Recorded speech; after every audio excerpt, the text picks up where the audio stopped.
दोस्तों आज हम एक्सप्लेन करने वाले हैं हाल ही में आई मूवी लूसीफर 2 को, जो कि आपको जरूर पसंद आएगी। इसलिए वीडियो को अभी लाइक कर दीजिए। हम चलिए कहानी शुरू करते हैं। तो मूवी की शुरुआत में हमें बताया जाता है कि इस समय दुनिया में दो ही ग्रुप हैं जो राज कर रहे हैं, जिसमें से पहला है सेंट्राइड, जो कि बहुत खतरनाक लोग हैं। वहीं दूसरा ग्रुप है लूसीफर नेक्सस। ये लोग कहां से ऑपरेट करते हैं इसके बारे में ज्यादा कोई जान नहीं पाया है। अब इसके बाद हमें 2002 का सीन दिखाया जाता है, जहां हिंदू मुस्लिम के बीच में दंगे छिड़ रखे थे। तब कुछ मुस्लिम लोग अपना परिवार बचाने के लिए अपना घर छोड़कर वहां की मुखिया के यहाँ चले जाते हैं, जो कि एक हिंदू थी। वो कहते हैं कि आप सब डरिए मत, मैं कल लोगों से बात करके ये दंगा खत्म करवा दूंगी, आप आज रात यहीं पर आराम करिए। वहीं हम देखते हैं कि मुखिया की बहन का लड़का मुन्ना भी वहीं था, जो ये सब देख रहा था। इसके बाद जब सब लोग आराम कर रहे होते हैं, तभी वहाँ पर वही दंगा करने वाले लोग पहुंच जाते हैं और आते ही सबसे पहले इन लोगों का लीडर बलराज मुखिया को मार डालता है, जो कि असल में उसकी मौसी थी और ये मुन्ना बलराज का ही भाई था। इसी ने उन लोगों के छुपने की खबर बलराज को दी थी। फिर मुखिया को मारने के बाद बलराज और उसके लोग सीधा उन मुस्लिम परिवार को मारने आ जाते हैं। तब यहाँ के लोग बुरी तरह से इन लोगों को मार रहे थे और ये देखकर एक बाप अपने बेटे जैद और उसके छोटे भाई को अलमारी में छुपा देता है ताकि इनकी जान बच सके। वहीं मुन्ना पहले इन लोगों को जान से मारता है और फिर वहाँ की औरतों के साथ दुष्कर्म भी कर डालता है और ये सब जैद अलमारी में छुपा हुआ देख रहा था, पर वो डर के मारे कुछ कर नहीं पाता। फिर बलराज और उसके लोग जब सबको मार डालते हैं तो जैद मौका पाकर अपने भाई के साथ वहाँ से भाग निकलता है, पर आगे जाकर जैद देखता है कि उसका छोटा भाई भी मर चुका है, क्योंकि मुंह बंद करने के कारण उसकी सांसें रुक गई। यानी अब जैद बिल्कुल अकेला पड़ गया था। ये देखकर वो फूट फूट कर रोने लगता है। इसके बाद हमें कई साल बाद गोवर्धन नाम के रिपोर्टर को दिखाया जाता है, जो कि कार्तिक नाम के आईबी ऑफिसर, जो कि गोवर्धन का ही दोस्त था, उससे किसी बजरंगी की बात कर रहा होता है,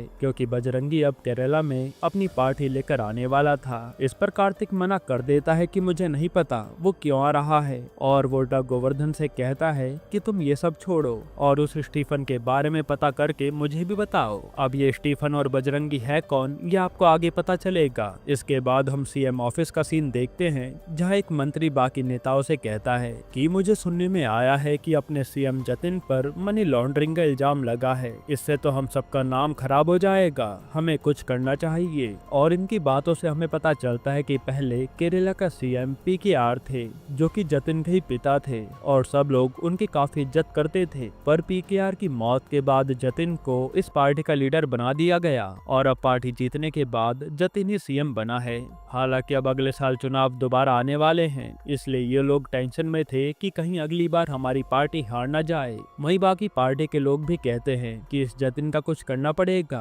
तभी ये लोग जतिन की बहन प्रिया के बारे में बात करने लगते हैं कि वो कहाँ है आजकल। फिर हम प्रिया को देखते जो एक इवेंट से घर आती है तो उसे जतिन मिलता है। यहाँ जतिन प्रिया से कहता है कि मैंने सुना है आपको नेमोपल्ली गांव वाले बुला रहे हैं, तो तुम जाओगी क्या। इस पर प्रिया कहती है कि पिताजी को वहाँ पर हर कोई पूछता है, इसलिए जाना तो पड़ेगा ही। लेकिन जतिन कहता है कि वहाँ मत जाना, वो लोग मेरे खिलाफ हैं, तुम जाओगे तो उन्हें लगेगा कि मेरी खुद की बहन भी मेरे खिलाफ हो गई। तभी इनकी अपने पिता को लेकर बहस हो जाती है और हम समझ पाते हैं कि जतिन अपने पिता पीकेआर से काफी नफरत करता है और जतिन को लोगों से ज्यादा सिर्फ पैसों की पड़ी रहती है। वहीं प्रिया लोगों के बारे में सोचती है। तब जतिन यहाँ प्रिया को धमकी देकर जाता है कि मुझे अब इस पार्टी की जरूरत भी नहीं है, अभी तो मैं सीएम हूँ और कल मैं कुछ ऐसा करने वाला हूँ जिसके बारे में किसी ने सोचा नहीं होगा। अब हमें अगले दिन का सीन दिखाते हैं, जहाँ जतिन पब्लिक के सामने भाषण देता है और वो लोगों को मीठी मीठी बातें बोलकर कहता है कि ये पार्टी मुझे हमारा राज्य ग्रो करने से रोक रही है, इसलिए मैं अपनी खुद की नई पार्टी बना रहा हूँ। ये सुनकर सब लोग हैरान हो जाते हैं। आगे जतिन कहता है कि इस पार्टी में मेरा साथ बजरंगी भैया देंगे और तभी वहाँ बजरंगी आता है, जो कोई और नहीं बल्कि बलराज ही था, जिसने 2002 में दंगे किए थे और इस समय वो काफी पावरफुल आदमी था। यहाँ बजरंगी को देखकर पीकेआर यानी कार्तिक के पिता की पार्टी के लोग सोचने लगते हैं कि इसने हमें धोखा दिया वो तो ठीक है, पर बजरंगी को यहाँ नहीं लाना चाहिए था, ये पूरे राज्य को खराब कर देगा। काश ऐसे समय में यहाँ स्टीफन होता। इसके बाद हमें एक जगह सेनेगल का सीन दिखाते हैं, जहाँ पर इलीगल वेपन्स की स्मगलिंग की जा रही थी। वहीं हम रॉबर्ट नाम के आदमी को देखते हैं, जो ये सब ध्यान से देख रहा था। फिर हमें M16 M16 इंटरपोल का सीन दिखाते हैं, जहां एक आदमी आकर वहां के हेड बोरिस को बताता है कि सेनेगल से माल निकल चुका है। ये सुनकर बोरिस सीधा अपनी टीम के पास पहुंचता है और पता चलता है कि इन लोगों ने अपनी एक फोर्स पहले ही भेज रखी है उस कंसाइनमेंट को पकड़ने के लिए, जिसे लीड ऑफिसर मिशेल देख रही थी। तब यहाँ सारे ऑफिसर कंसाइनमेंट का इंतजार करने लगते हैं और पता चलता है कि वो रॉबर्ट नाम का आदमी M16 का ऑफिसर है और वही मिशेल को इन्फॉर्मेशन दे रहा था। पर अब काफी इंतजार करने पर भी वो कंसाइनमेंट नहीं आता, जिस पर मिशेल समझ जाती है कि कुछ तो गड़बड़ है। वहीं हम देखते हैं कि उन लोगों ने अपना कंसाइनमेंट दूसरे रास्ते पर ले जाने का प्लान कर लिया था, लेकिन तभी वहाँ पर धमाका होता है और तुरंत एंट्री होती है स्टीफन की, जिसे सब लोग लूसीफर कहकर भी बुलाते हैं। वो यहाँ आते ही पूरे कंसाइनमेंट को ही उड़ा देता है और रॉबर्ट कहता है कि मैं एक जासूस हूँ। ये सुनने के बाद भी स्टीफन उसे मार डालता है। फिर स्टीफन सीधा उस कंसाइनमेंट को स्मगल करने वाले कार्टर लीडर काबुगा को कॉल करके धमकी देता है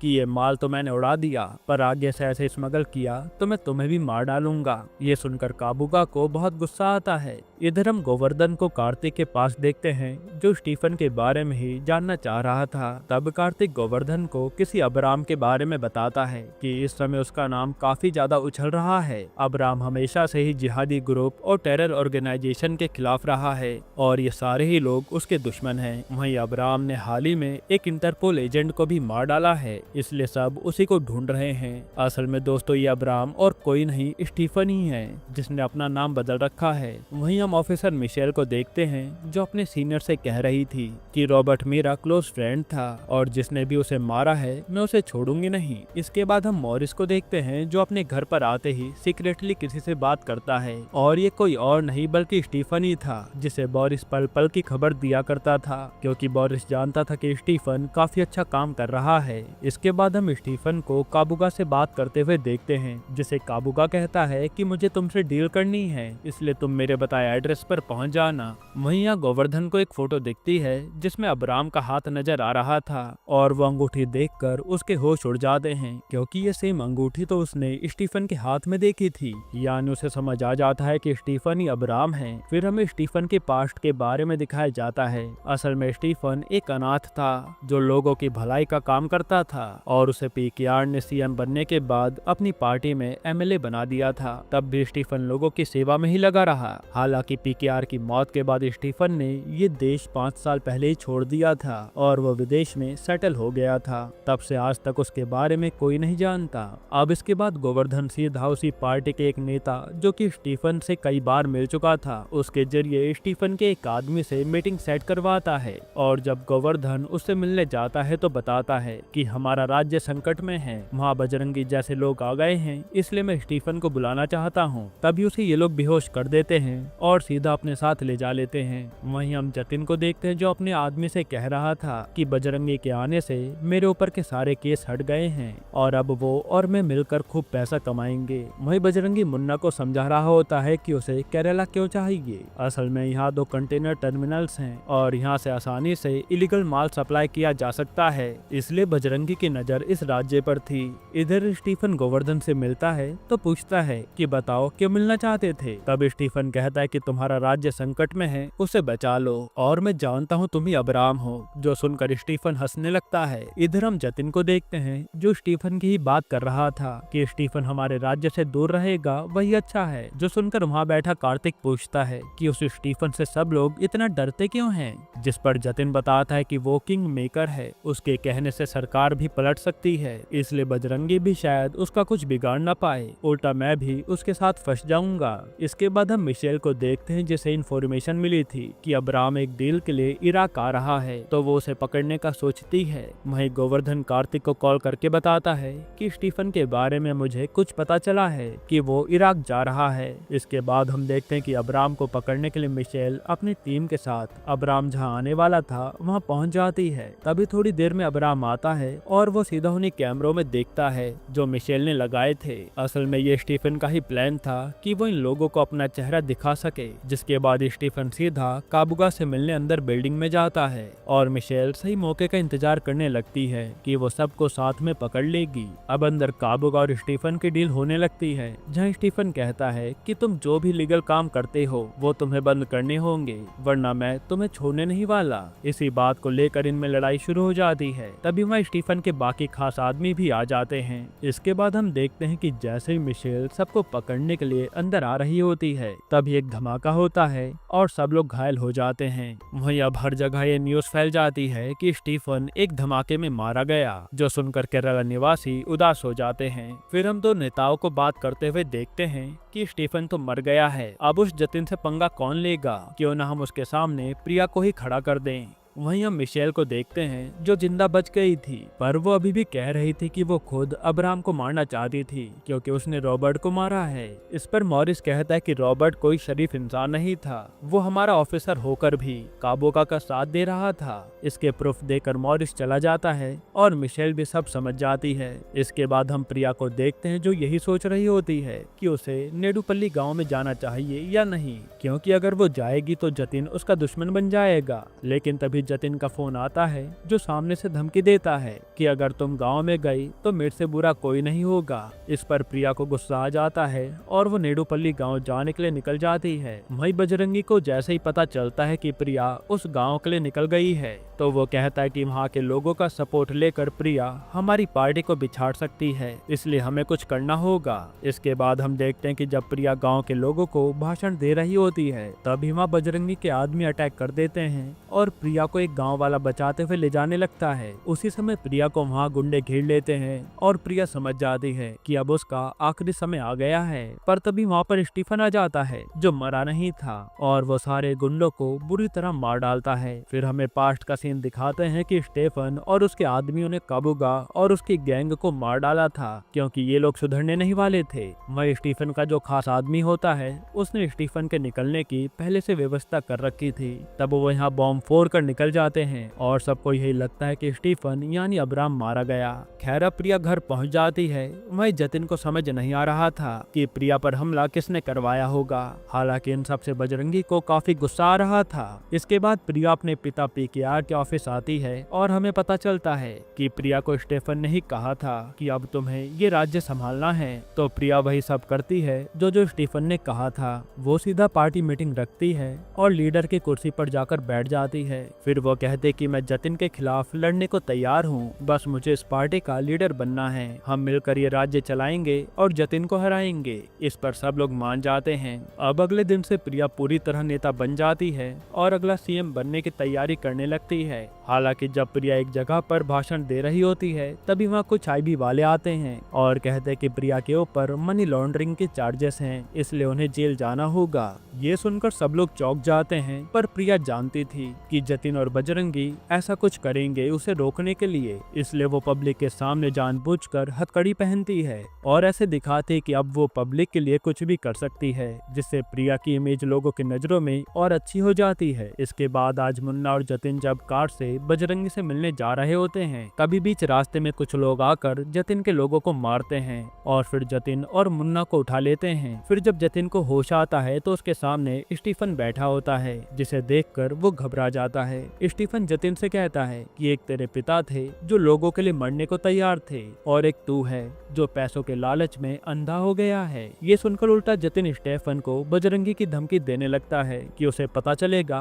तो वो तुम्हें छोड़ेगा नहीं। फिर स्टीफन सीधा बजरंगी को कॉल करता है और बताता है कि तेरा भाई मुन्ना मेरे पास है। ये सुनकर बजरंगी भड़क जाता है कि मेरे भाई को छोड़ दे, पर स्टीफन कहता है कि मुझे तुझसे मिलना है तो यहीं आजा, फैसला कर लेते हैं। इसके बाद हम स्टीफन के उसी खास आदमी को देखते हैं जो आज कुछ लड़कियों की जान बचाता है जिन्हें कुछ गुंडे बेचने जा रहे थे और हमें पता चलता है कि ये आदमी कोई और नहीं बल्कि जैद है जो 2002 के हमले में बच गया था। असल में जैद को अकेला पाकर वहाँ से कुछ लोग उसे सीधा आतंकवादी बनाने के लिए लेकर जा रहे थे और वो उनके दिमाग में यही भर रहे थे कि हमें आतंक कैसे मचाना है। लेकिन सही मौके पर आकर स्टीफन इन बच्चों को बचा लेता है और वो जैद से वादा करता है कि मैं तुम्हारा बदला लेकर रहूंगा। इसी कारण जैद स्टीफन के बताए रास्ते पर चल पड़ा था। खैर अब अगले ही पल बजरंगी अपनी पूरी गैंग लेकर स्टीफन के बताए अड्डे पर पहुंच जाता है मुन्ना को बचाने के लिए। लेकिन यहाँ स्टीफन ने मुन्ना के शरीर में पहले ही बॉम्ब फिट कर रखे थे जो बजरंगी के आते ही फट जाते हैं और बजरंगी के होश उड़ जाते हैं कि ये हुआ क्या। तभी वहाँ स्टीफन और जैद आते हैं और इन लोगों पर हमला कर देते हैं क्योंकि जैद के मन में पहले से ही बजरंगी के खिलाफ नफरत थी। तब यहाँ ये लोग सारे आदमियों को मारने के बाद बजरंगी को भी तड़पा तड़पा कर मार डालते हैं। इधर कार्तिक भी कहीं जा रहा होता है तो उसे भी एक आदमी आकर मार डालता है क्योंकि वो बजरंगी से मिला हुआ था और ये आदमी स्टीफन का ही था। यानी स्टीफन और जैद ने मिलकर राज्य को खराब करने वाले सारे लोगों को मार डाला था। वहीं प्रिया को भी स्टीफन छुड़वा लेता है और उस पर से लगे सारे इल्जाम को हटवा दिया जाता है और ये भी तय हो गया था कि अगले सीएम प्रिया ही बनेगी। इसके बाद स्टीफन सीधा जतिन से आकर मिलता है जो कि समुद्र के बीचों बीच था और स्टीफन कहता है कि अगर तू प्रिया का साथ देगा ये राज्य सुधारने के लिए तो तू जा सकता है। इस पर जतिन मान जाता है और स्टीफन उसे हेलीकॉप्टर से भिजवा देता है। पर तभी स्टीफन पर एक सेंट्राइड के मेंबर का कॉल आता है जिसे अब्राम के बारे में पता चल गया था और वो बोरिस को जान से मार डालता है क्योंकि वो स्टीफन से मिला हुआ था। वहीं वो कहता है कि काबूगा मेरा दोस्त था और तुमने हमसे पंगा लेकर बहुत बड़ी गलती कर दी है इसलिए अब तुम बच नहीं पाओगे, हम लोग आ रहे हैं। ये कहते वहाँ जतिन का चॉपर ब्लास्ट हो जाता है जो देखकर स्टीफन के होश उड़ जाते हैं और ये अटैक सेंट्राइड गैंग के लोगों ने ही करवाया था। इससे स्टीफन समझ जाता है कि अब उसके दुश्मन किस लेवल के होंगे। यहीं पर यह मूवी खत्म होती है। दोस्तों आपको ये मूवी कैसी लगी हमें कमेंट में जरूर बताना। बाकी अगर मैं आपको छोटा सा रिव्यू दूं तो मूवी की स्टार्टिंग देखकर तो लग रहा था कि मूवी काफी बेस्ट होने वाली है पर थोड़े समय में पूरी मूवी की स्टोरी प्रेडिक्टेबल हो गई थी और ये मूवी लूसीफर 1 के मुकाबले बिलो एवरेज थी। बाकी आप अपनी राय हमें कमेंट में जरूर बताना और इसके अलावा आप कौन सी मूवी का एक्सप्लेनेशन चाहते हैं वो भी कमेंट में बताना। और अगर आपको हाल ही में आई एक कमाल की मूवी देखनी है तो ये वीडियो देख लीजिए।